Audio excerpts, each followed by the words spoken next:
hopefully I can get the bandwidth on this. What's up, Steve? Welcome to the Insanity. So today I'm working on knocking my painting over is what I'm working on. Get this angle up a little better here.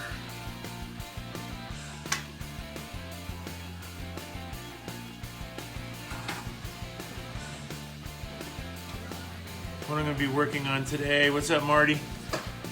What I'm going to be working on today is the background over here, the crowd, the fun. All right. So I would ask that nobody tries calling me on my phone.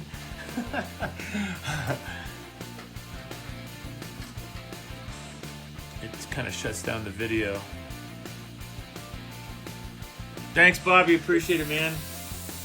Thank you. It's going to be fun painting. I'm enjoying the project and the process.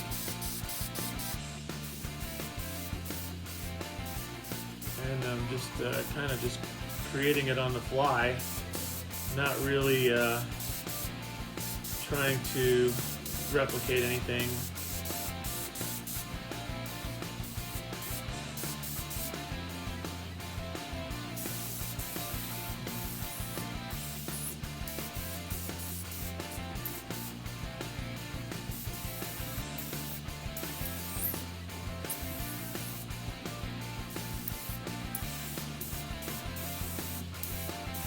Crowd is going to be somewhat ambiguous. A lot of different faces.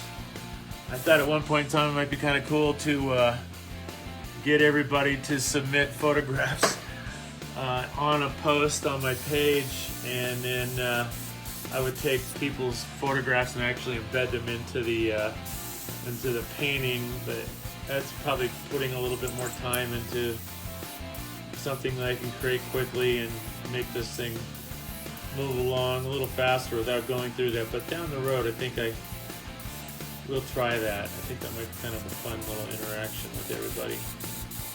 So what I've got to do is I got to paint all these people here in the background.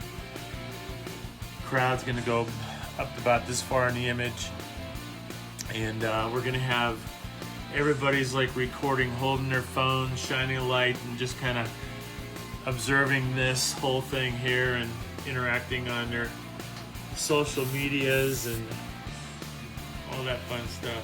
So I'm just really kind of going to be slowly developing this altar here, creating profiles, working with the lighting.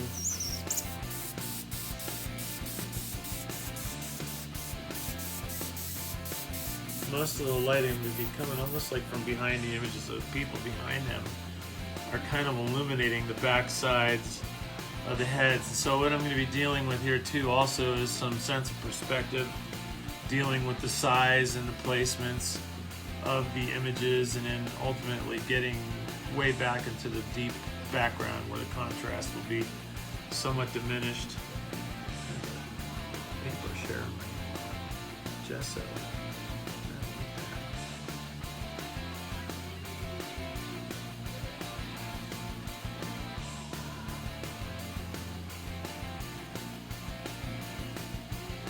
So we're listening to some old Lords of Distortion, the second album we recorded.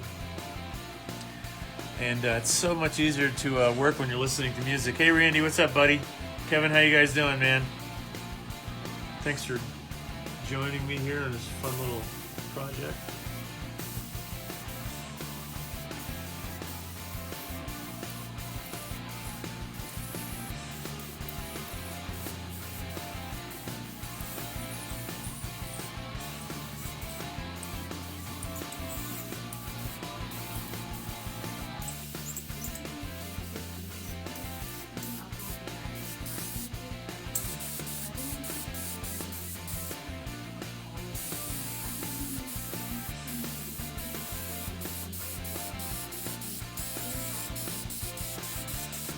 Some of this stuff is going to stay somewhat undeveloped, not as developed as some of the other characters, because it's going to interfere with the imagery that's going on in the foreground. Some of this will probably lack the contrast and detail around here in this area here, just to help clarify what the viewer is looking at.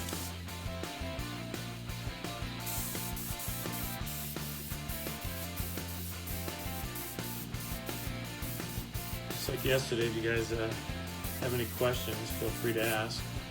And one of the most common questions is, what am I using? And hey honey, so this is the Mojo airbrush that I use, the Rich Pen 222C, and I've done quite a bit of work to these brushes over the years, and I've gotten this one quite dialed in where really I can do anything I want to do with the airbrush that my mind would allow, come up with any sort of ideas. I feel as though I can execute it with the brush. It has no real limitations. I don't feel like I'm limited by the tools that I use.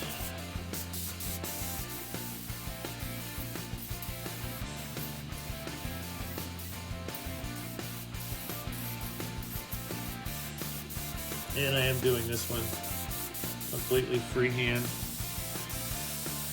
just by choice. It doesn't need any masking. It's all pretty large scale. Hey David, how you doing? Michael, what's up guys?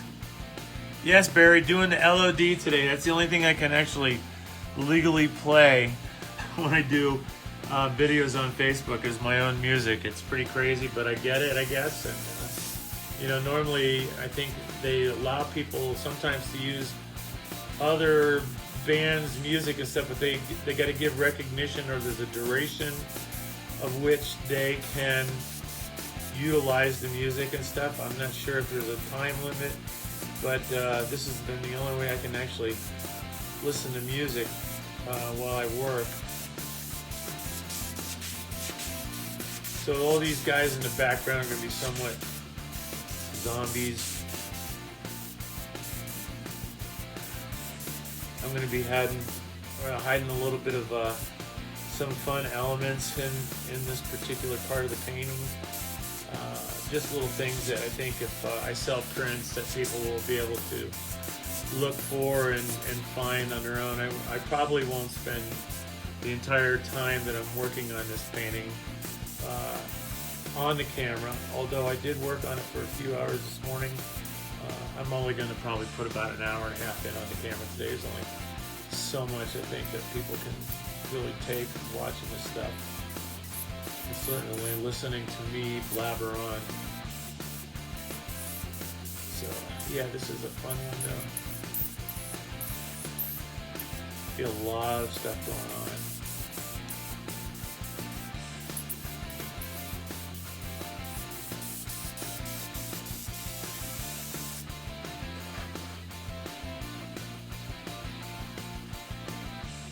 How's everybody doing today? Brian? You guys up to? Where's everybody from? Alright Chris, we'll catch you later on there, brother. I know it's like a really weird time to kind of do this, but you know what? It's when I was motivated to do it. My schedule allows me to do it right now, and I got other things to do this evening in preparation for our show on Friday. So this is what you get. Sorry, it's at the middle of the day for most of everybody, unless they're overseas.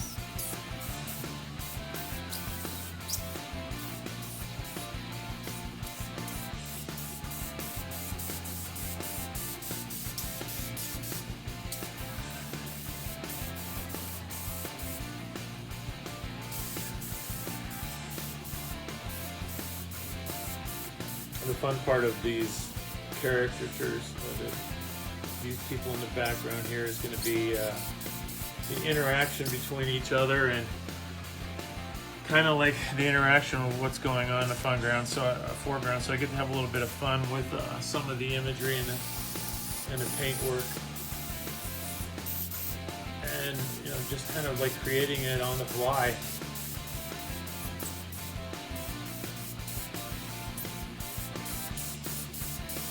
The only thing I'm really making a conscious decision on at this point in time is my light source and where the interaction interaction is within the crowd and everybody else's phones that they have in the background will be actually illuminating a good portion of all the characters here in this middle ground. So I have to kind of like think about that while I'm working on this, but not too intently, because there's certainly a lot of fudging yet I can do with darker values and stuff while I'm developing the underpainting.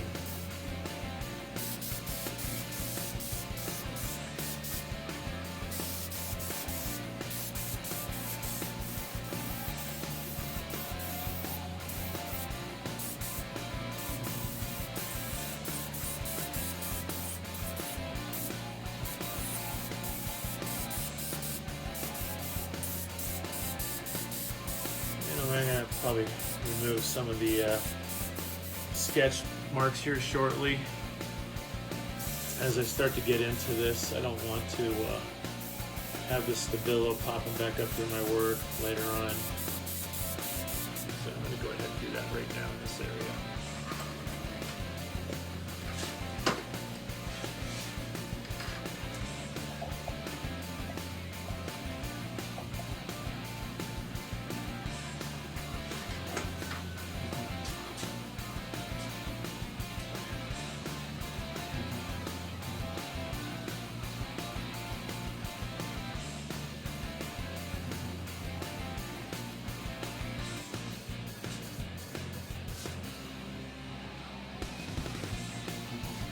Going to be using a little bit of like a alcohol-based degreaser. It doesn't seem to be affecting any of the water-based material underneath. I was a little worried about it interacting with the gesso, but it seems to be doing pretty good.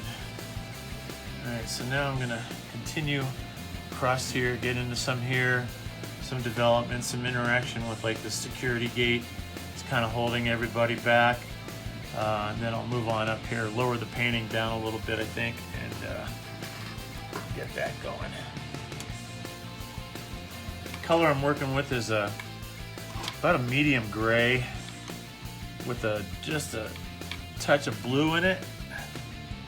There's going to be a pretty, I think, strong influence with cooler colors on this one, and some interaction with you know, some reds and some oranges to complement, and also use that as a dynamic to guide the eye and the viewer through the painting. I think I can provide little visual accents by just playing with the contrasting colors, cooler tones and the hotter values. So that's the plan. I'm going to stick to it, hopefully.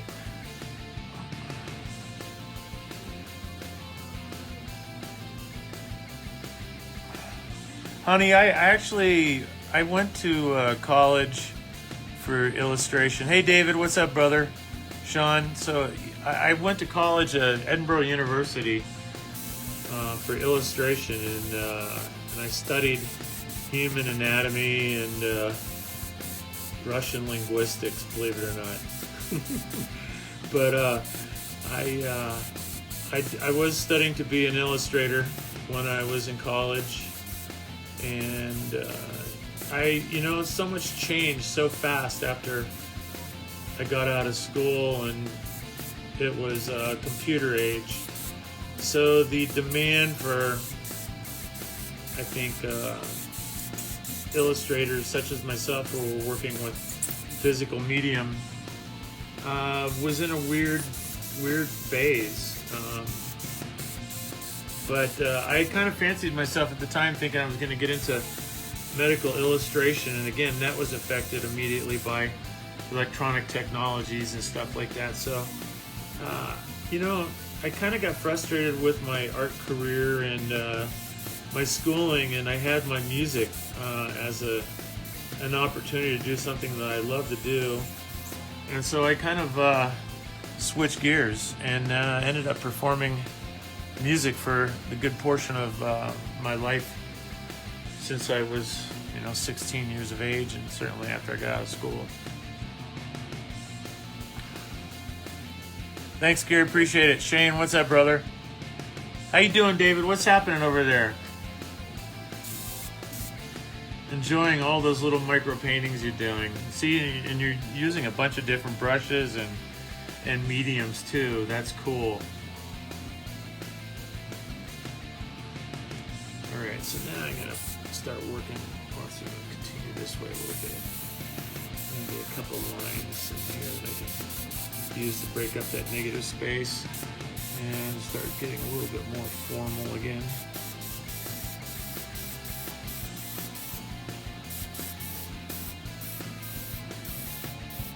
I don't even have pencil marks for this one. Over here, I'm just kind of gonna go for it.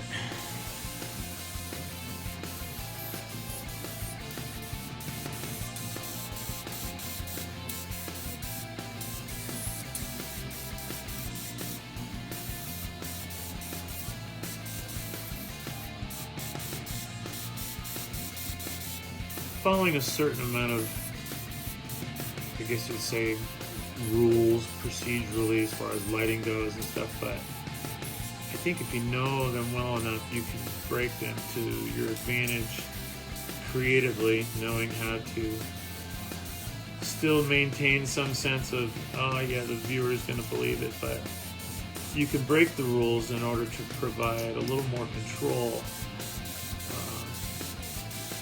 that you have over the audience. So it's kind of what it is for me. It's you know, some of the rules are there, some of them you got to follow. Other stuff, it's art. It's just pure creative form, and I think some of those rules should be broken from time to time. Otherwise, everything would just look constantly the same.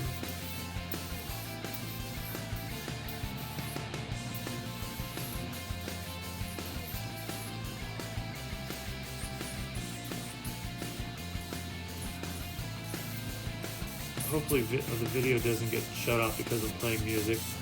I had a disclaimer at the beginning that I own the rights to this music, but I don't know if they would actually listen to the fact that I am the guy who wrote this music and this is my music. I own the rights, so I'm hoping this doesn't get shut down, or I'm going to be quite frustrated and have to move to YouTube Live for the stuff, and then just post the link on my page.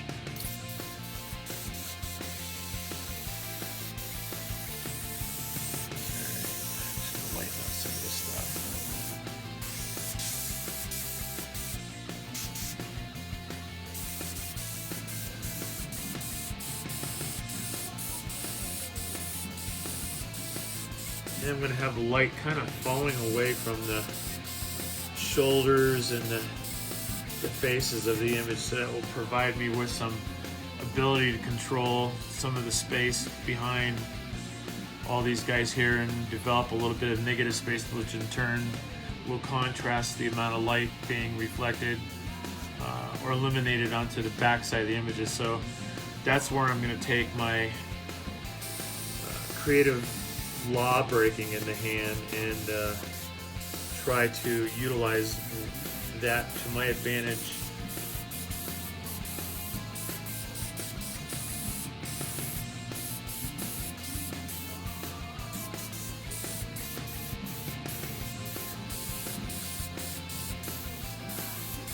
And certainly the coloring and stuff like that will be, I think, pretty important, but not as important as what I'm doing here. This is really where all the work is being done at this phase, is the development of the contrast, composition and such.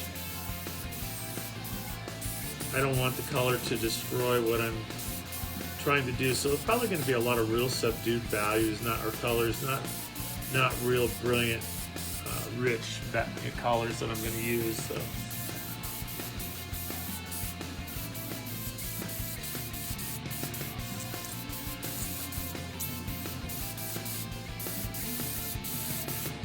All right, let's see you guys go. Fritz, what's up? Doc, what's up, brother? How you doing, man? Yeah, honey, you know, I utilize quite a bit of technology, even though what I like to do is being done with my hands. I do a lot of conceptual digitally. I find that I can track it better. I can go back in and manipulate the idea faster than having to scrap a piece of paper, start over. Although my wife probably likes it better when I'm actually illustrating on paper and such. I think she feels that it has more of an intrinsic value in the long run, whereas I have files of JPEGs for my stuff here. But for many years, I even resisted the digital technology that was available to me because that's just how I was taught as an illustrator, and it just changed so fast. And the only thing we had when I was at school was cameras for typesetting and stuff, doing ads for type, print, and that was about as far as it went. And initially it was so expensive to make that transition or embrace more of the available technology, because basically when you get out of college you're poor anyway, and had everything else that's on top of life and trying to find a place to live and just afford the basic necessities. I think kind of like channel you and maybe sculpt some of the opportunities that you have or you might think you have. But yeah, I still like a lot of the stuff that I do digitally. I like that because my iPad is so compact that I can just sit around in the evenings and while we're watching a movie or something, Diane and I hanging out with the kids and just doing our thing, we can illustrate. I can come up with some ideas, or if I have something that just comes to me out of the blue, I can just quickly grab that. Sometimes it's even on paper, but I actually kind of prefer to do it digitally, because then I can also, after I have, let's say, a rough idea of something, I can go in and add color digitally and mess with that before I actually do the real work. So I can do a little bit of a color study, and I like that part of it too.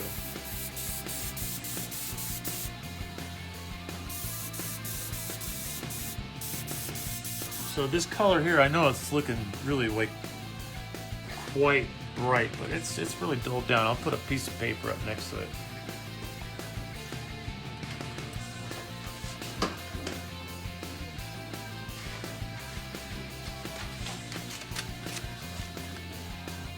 So now you can see the value difference in what I'm doing here in actual pure white paper.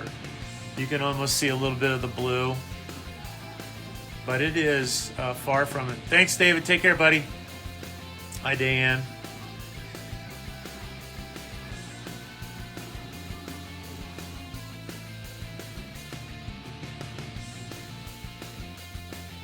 Michael, I'm using Procreate for the most part, and there's a couple 3D editing programs that I use, but I do all my vector work on a PC still.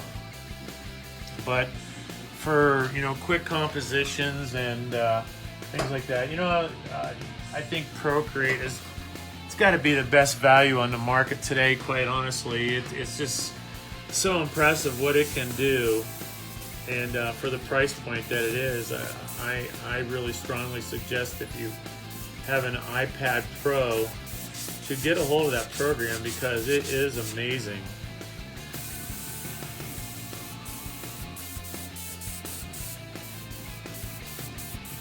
I think it's only like 20 bucks, 50 bucks, something like that for a lifetime, and then you get all the updates are free, and it does it automatically through your Windows updating system.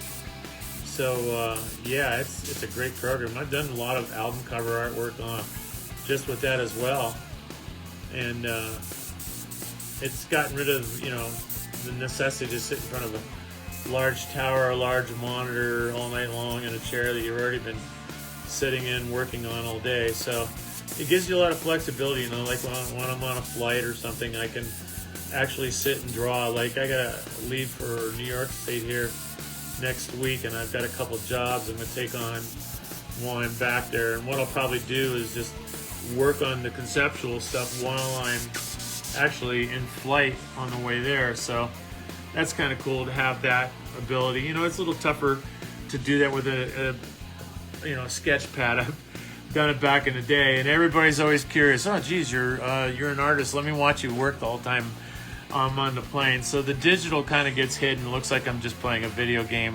It's not so obvious what I'm doing, and I don't feel the need that I'm necessarily, entertaining somebody on a flight with my work.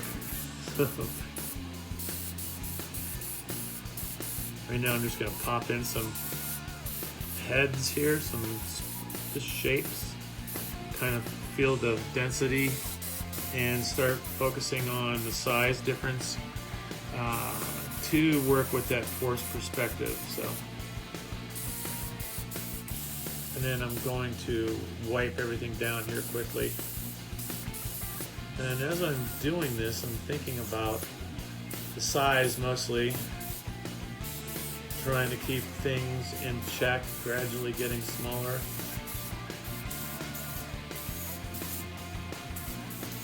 And then I'm going to pop in some phones. Those obviously are going to change the size too. Some of them are going to overlap the image in the foreground a little bit. Somebody's holding the phone out in front of somebody else, somebody's in front. So it's all these things, these little variables that I'm dealing with creatively inside my head as I'm putting this together. Some people are looking through the back side of their phone, and they'll actually not have the illuminated screen facing this here. So I'm going to be messing with all that, but right now I'm just kind of adjusting the perspective field here with the size of the heads and the density of them.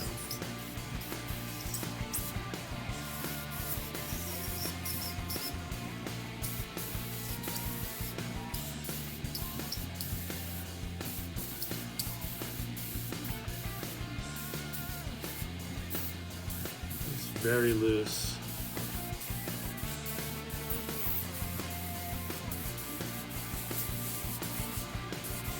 And by the time I get done, it's going to go way back. I want it to look like thousands and thousands of people in this process of creating that whole background here, this crowd, getting into the extreme background. So there'll be a point where this blurs actually into the images of the buildings and the chaos in the background. I'm gonna wipe that down again.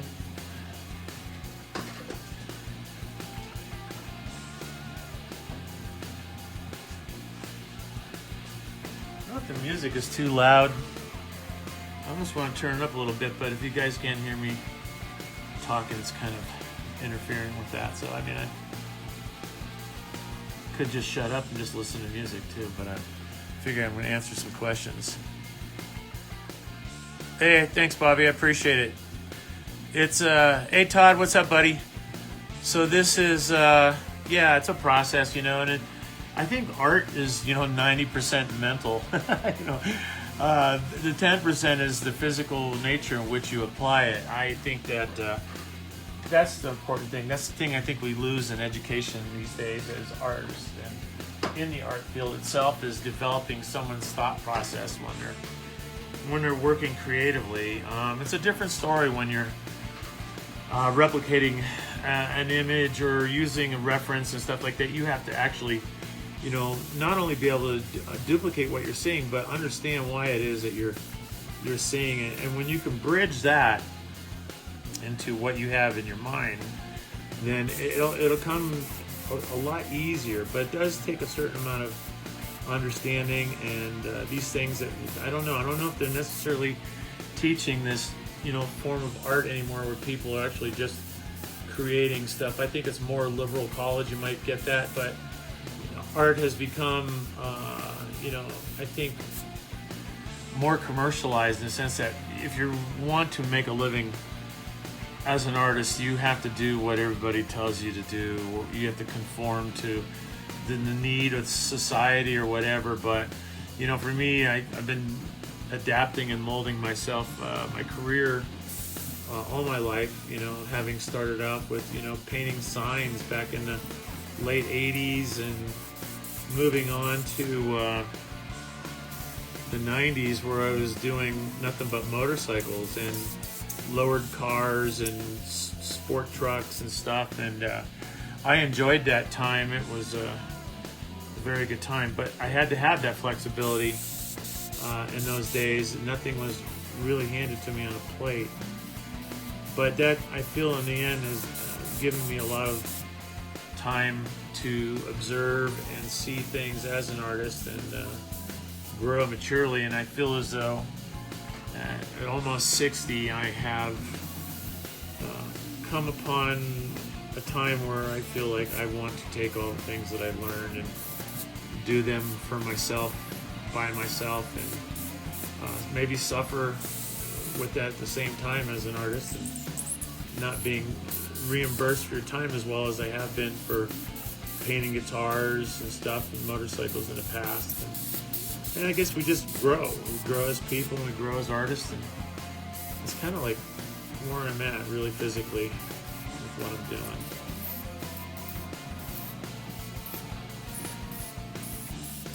I don't know if I'm just becoming maybe just grumpy old man, but I'm becoming more and more stubborn in regards to that thought process and how I want to do things as an artist in my later years in life here.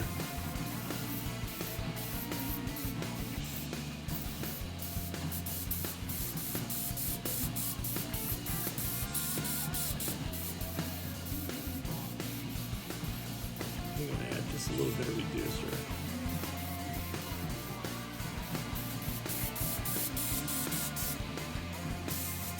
The hard part's going to be where do I stop? I mean, the detailing in the faces, you know, I just have to focus on getting the sense of perspective.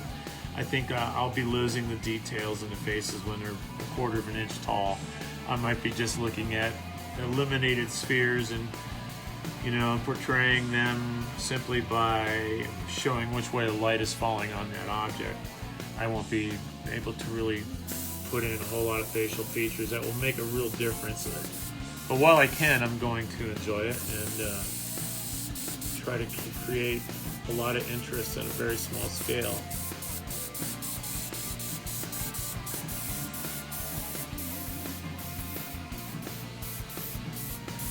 I mentioned yesterday I was thinking about doing this painting with traditional brushes, but I decided to go ahead and just airbrush it and do what I do and just kind of get reinvigorated again. Gentry, what's up, buddy? Steve, how you guys doing?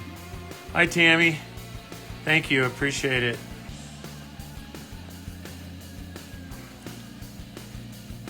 Good to see everybody's got something to do on a Thursday afternoon.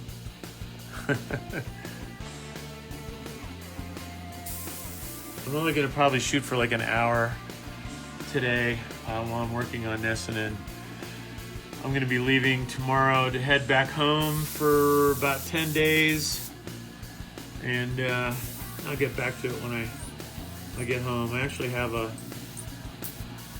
couple jobs to do while I'm back there, so it'll be kind of cool.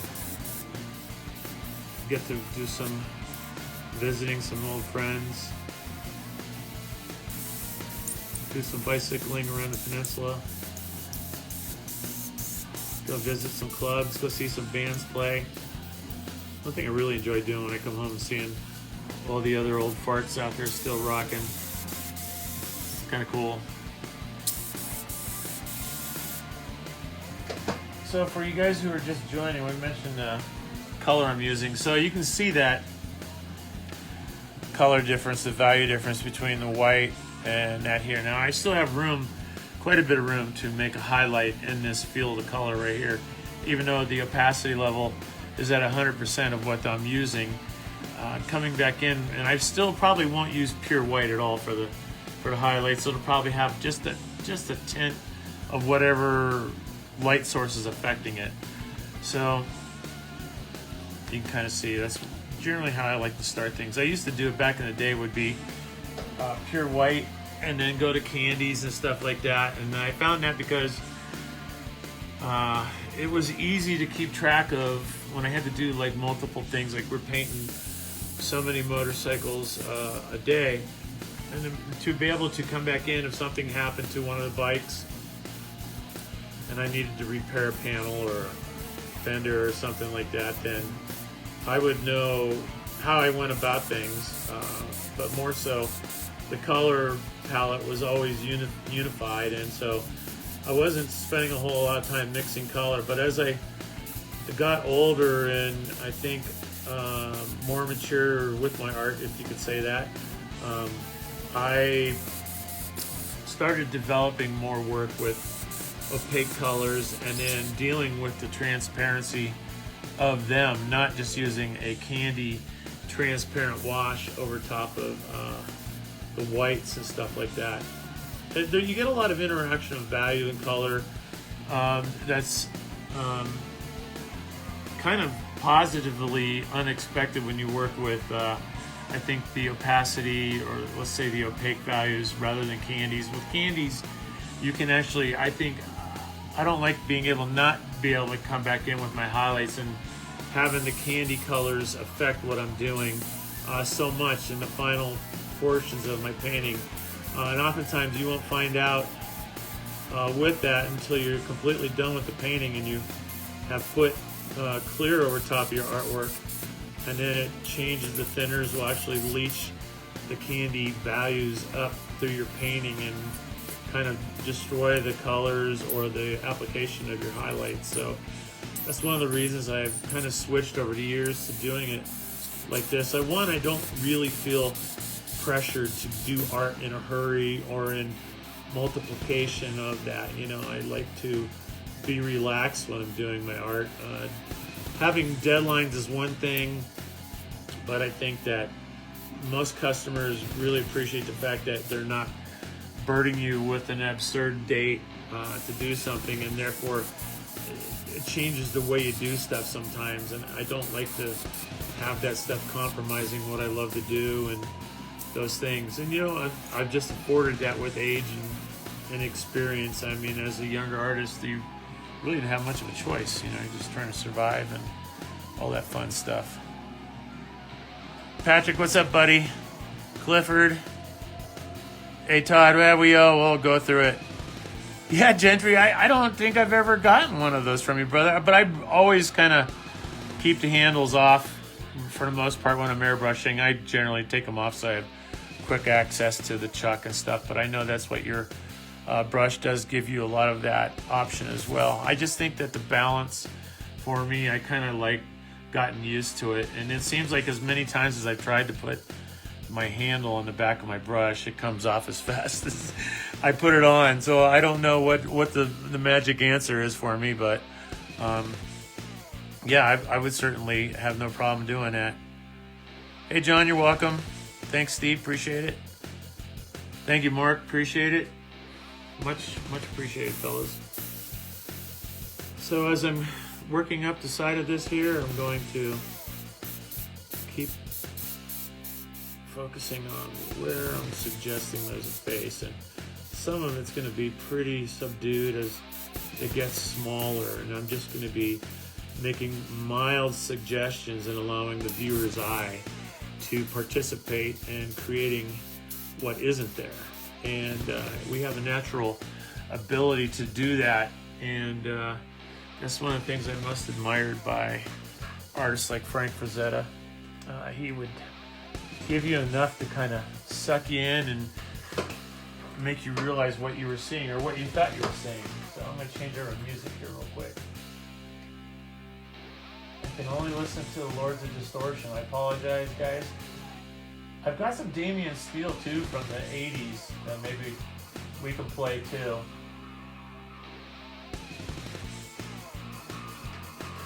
This was the first Lords of Distortion album. I played guitar back in these days.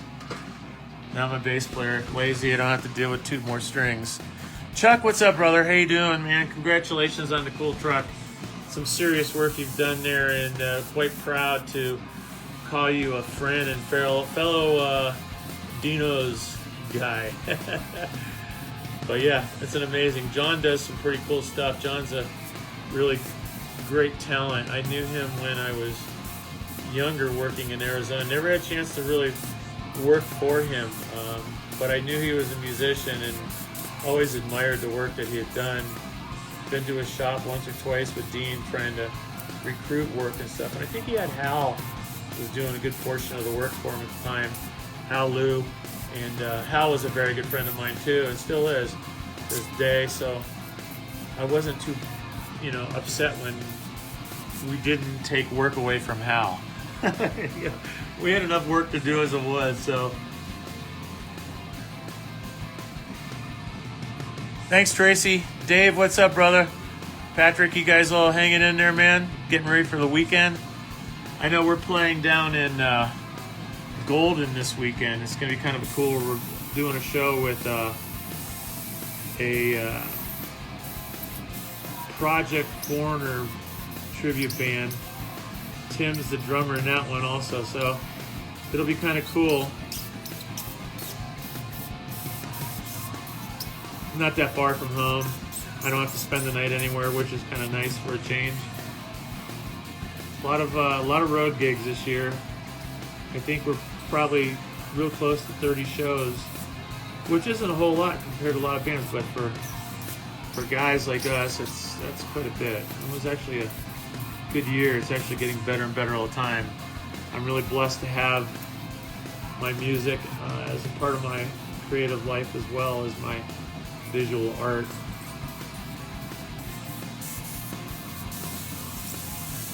So these lights all kind of be glowing a little bit.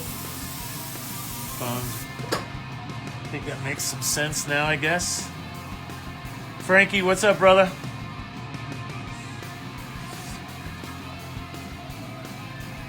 So the video yesterday actually went pretty well. I was really happy with the interaction and the involvement, everybody's participation and questions and stuff like that, and being able to get what I was able to get done with all that consuming me at the same time. I'm going to put a little more reducer in this.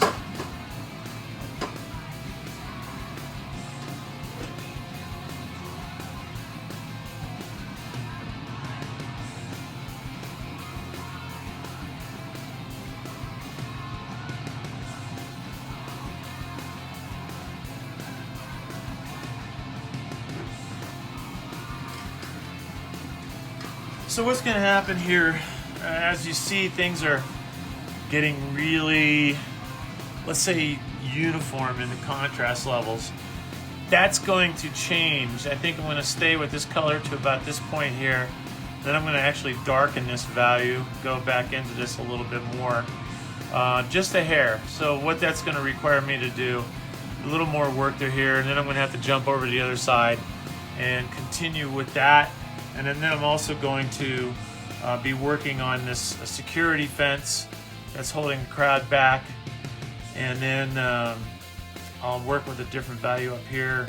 And the contrast will be managed in another portion of the painting when I'm working with some different colors, maybe a dark gray, bluish dark gray, some other colors as well. But the level of contrast in the foreground is going to be greater than it is in the background, and as it gets further and further away, it's going to become closer to being influenced by strictly what's in the extreme background, let's say the sky and all that stuff. So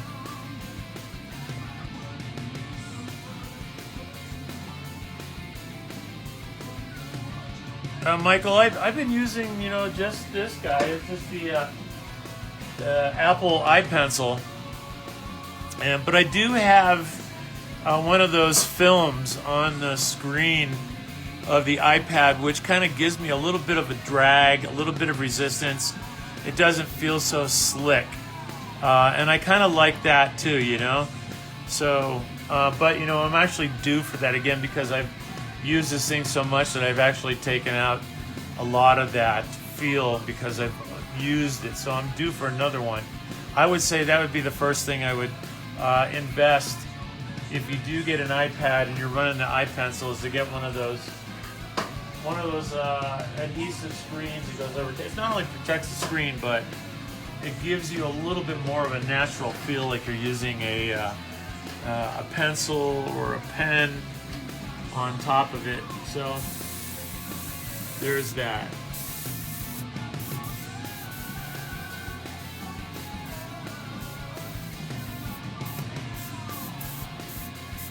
Right now I'm just gonna see how I'm gonna do this. I do the top of the nose. I'll do a little bit of the upper lip. And I'll do the chin. And all I'll do is I'll blend those together, go up through the forehead. Get that curve around. I'll do the eyes. And then I'll do a little bit of a perimeter. The hair, ears, shoulder coming down. And that's going to be lit up by the phone or the apparatus camera, whatever, in the background behind him as this whole thing just keeps playing out. I mean, you've gone to concerts and you guys have like seen, you know, look behind you and see all the cameras, and it's always kind of just amazed me, you know.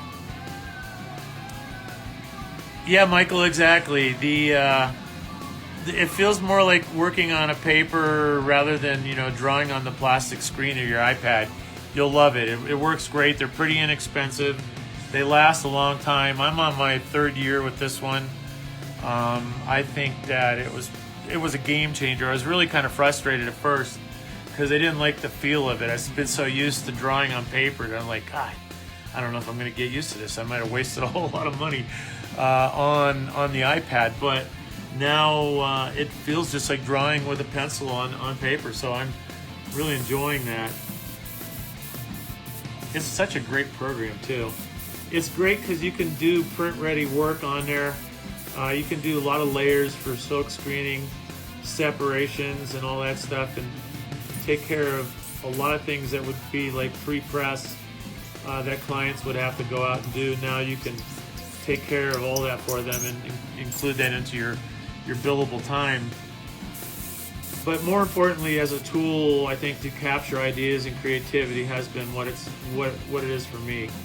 So many different things in that regards. A lot of photograph manipulation.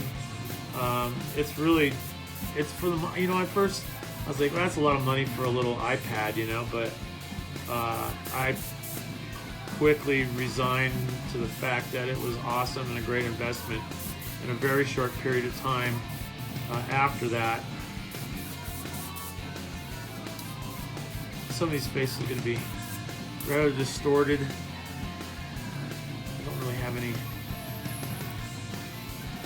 plans for what they really look like. I'm just kind of like dealing with volume and shapes and that sort of thing. So I think now what I got to do is I'm going to continue down this side, and so I can move on it with the camera here. Oh, thanks, honey. I don't think anybody's going to give Steve a run for money. One, I think he has better eyes than I do, but you know, and 90% of what I'm doing is suggestive. I'm just kind of providing little dots and dashes of light that you probably see more, you think you see more than I have really given you as an artist. And you know, that's a very common theme with a lot of artists. One way to set up atmospheric perspective, and which is what I'm gradually doing here, is I'm going to be setting up a depth of field on this, really pushing this back into the distance to create this impression of a large mass of people. So, but yeah, I appreciate that. Thank you. I like to feel as though I'm able to create what I want at the scale that I want with the airbrush. I've never been much for mixing mediums, the paintbrush with my airbrush work, because I always felt challenged to get the equipment to do what I wanted to do. And there's nothing wrong with that, using your brush and stuff for details and certain aspects of your painting. I just myself have always challenged myself, and it's actually helped me develop this line of airbrushes as well. The Mojo airbrush is really just an amazing piece of equipment for the price point that I have it at, and I have not had people disappointed by the performance of it. And it's been a great tool for me. You know, and everything that I've actually used airbrushes throughout the years, I've always manipulated them. You know, even my Iwata's that I have on my bench, I have gone in and done what I wanted to do to them, what I needed to do to them to get them to respond and perform the way I wanted them to. So there's always that. I learned that from years and years of only being able to afford a Pache VL when I first started. For many years, that's how I got through college with a Pache VL3 as an illustrator. And then when I moved out to Arizona, I actually got a hold of an Iwata. I was thinking it was an HPC was the first one that I had, and I was instantly like, what the hell was I waiting for, you know? But as time has progressed, I've actually had some Badgers that work really well, Thayer and Chandlers that work really well, and I still have quite a few high water brushes that I use. I have a lot of big guns, medium spray guns as well. They're all Iwatas, the LPH series and stuff, and I think they're absolutely amazing guns. Parts of marketing and distribution. So that's kind of how this came about. And when I was first working with Dave Perowitz out on the East Coast for one of his parties, we had Steve from Bear Air there, and he had some Rich pens, and he told me the whole story about them and the interaction, you know, and the relationship that they had, Kuso Seiki, with Iwata, and what the brushes actually were capable of doing. I actually got a chance to experience firsthand, and so I was sold, and hadn't really ever looked back. But it's not so much, you know, the brush. It's really a combination of things. It's knowing how to use the brush as much as anything. But having it, being able to do things you imagine are key as well. Right on, Michael. Have a good one. Hi, Shirley. How you doing? Hey, we're going to be in Texas November 14th and 15th. Just a little bit south and a little bit west of you. Granbury, Texas. So you want to come on out and rock out? It'd be good to see you and Jeff, man. It's been a long time.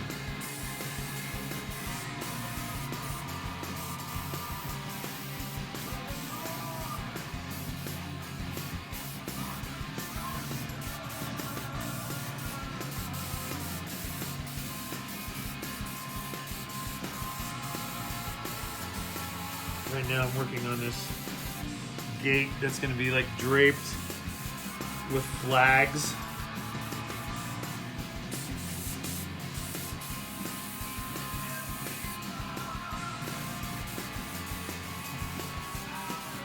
With some iconic visual forms, setting up a sense of irony, some conflict, compared to what we're really looking at in this image. So much chaos and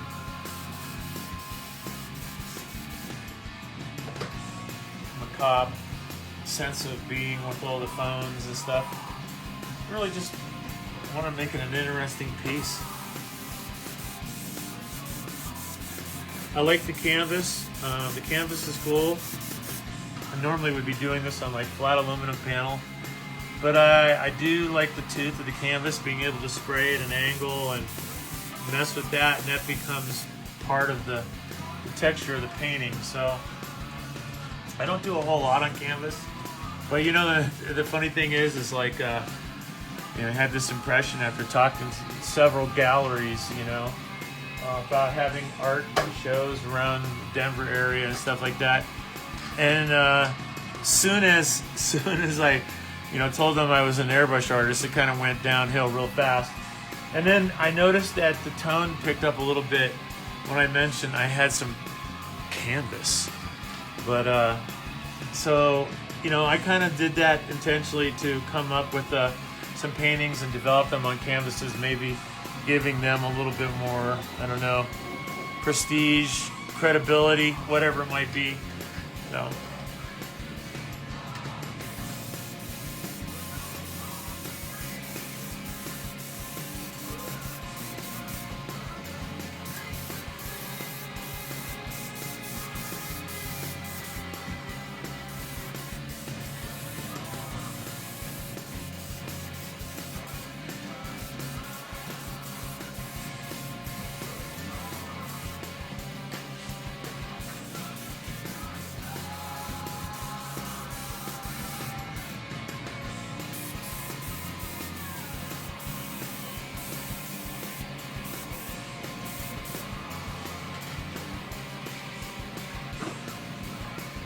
Yeah, we got about another 5 minutes and I'm gonna cut the feed. Let everybody get back to their work.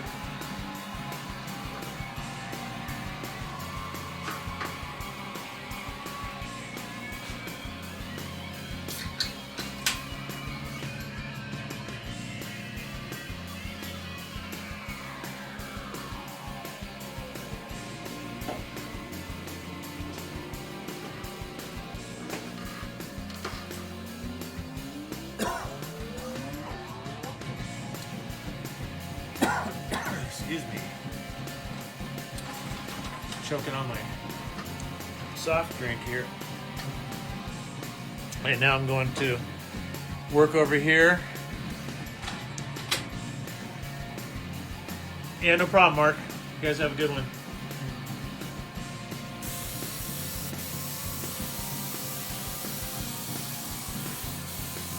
Well, this guy, almost just kind of peeking around the corner here. Trying to see what's going on.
Got a couple canvases hanging out, waiting for the right project to come along. I got an iPad full of ideas now, so it's been a matter of picking and choosing which ones I really felt like doing.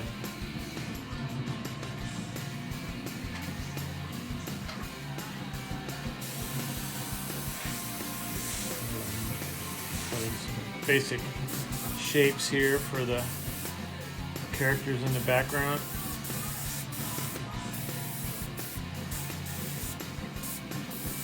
And then I'm going to wipe all this stuff down here.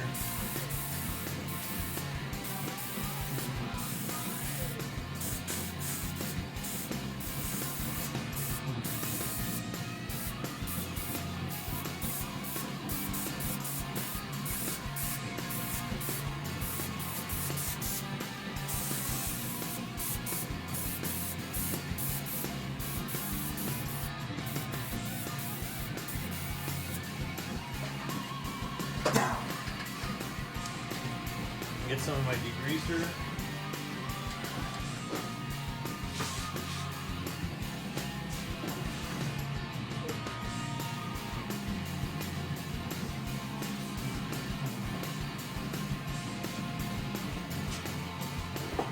All right. I think that'll probably just about wrap this hour session up here. I think that hour is a good time limit to hold on to this stuff and keep things moving along. Thanks, Steve. I appreciate it, buddy. You guys have a good one. Thanks for chiming in. I'll share some pictures of this as I progress, and then probably be working on it a little bit more today. Maybe get a good portion of this whole color done and this first value, and then what I'll probably do is hold off on the details and some of the coloring until I get back from New York. So anybody back home in Pennsylvania and Erie, I'll be around. I'll probably just post on my timeline and maybe all meet up somewhere and just go hang out and shoot the breeze. So you guys have a good one. I'll talk to you soon. Enjoy your weekend. Rock on.